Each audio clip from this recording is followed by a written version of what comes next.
Hebrews chapter 8, verse 7, for if that first covenant had been faultless, then no place would have been sought for a second. Verse 13, in that he says a new covenant, he has made the first obsolete. Now what is becoming obsolete and growing old is ready to vanish away.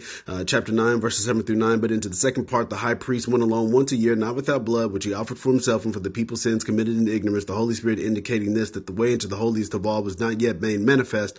While the first tabernacle was still standing, it was symbolic for the present time in which both gifts and sacrifices are offered, which cannot make him who performed the service perfect in regard to the conscience. All this was meant to communicate that the first covenant was not sufficient to allow the people of Israel to dwell in the presence of God. This was accomplished in the new covenant.